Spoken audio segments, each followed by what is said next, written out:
ஜீ தமிழ் சரிகமப contestants நெறைய பேர் வந்து வெளிநாடுக்கெல்லாம் போய் கான்சர்ட் மாரிலாம் வந்து பண்ணிக்கிட்டு இருக்காங்க. அவங்களுடைய வளர்ச்சி, புகழ்னு ஒவ்வொருத்தவங்களுக்கும் நல்ல ஒரு வளர்ச்சிய நோக்கி தான் வந்து போய்க்கிட்டு இருக்கு. ஸோ, இப்ப ரீசென்ட்டா வந்து நம்ம சுசாந்திகா, பவித்ரா, ஸ்ரீஹரி, ஆ நம்ப திவினேஷ், ஷிவானி இவங்க எல்லாருமே வந்து கனடாக்கு ஒரு கான்சர்ட்டுக்காக வந்து போயிருக்காங்க. அத எல்லாருமே அவங்களுடைய சோஷியல் மீடியா பக்கத்துல வந்து பதிவும் பண்ணியிருந்தாங்க. இப்போ வந்துட்டு அவங்க எல்லாரும் இணைந்து ஒரு ஃபோட்டோ வந்து எடுத்திருக்காங்க.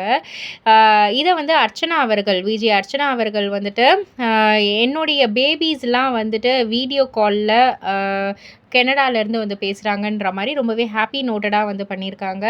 பட் இதெல்லாம் வந்து அதாவது ஒரு எப்படி சொல்றது? மிஸ் பண்ற ஒரு ஃபீலிங் வந்து ரொம்பவே அழகானது. "தேங்க் யூ டார்லிங்ஸ்" அப்படின்ற மாதிரி அர்ச்சனா அவர்கள் வந்து போஸ்ட் பண்ணியிருக்காங்க. இத வந்து பவித்ரா அவர்களுமே வந்துட்டு, "நீங்க வந்து என்னுடைய பெஸ்ட் ஃப்ரெண்டுக்கா, லவ் யூக்கா" அப்படின்ற மாரி வந்து போஸ்ட் பண்ணியிருக்காங்க அவங்களுடைய ஸ்டோரீஸ்ல. ஸோ இவங்களுடைய பாண்டிங் வந்து ரொம்பவே அழகா இருக்கு. அந்த ஒரு வீடியோ கால், அந்த ஒரு ஸ்க்ரீன்ஷாட்டுமே பார்க்கறதுக்கு அதில அவ்ளோ ஒரு சிரிப்பு, உண்மையான அன்பு இதெல்லாம் தான் வந்து தெரியுது.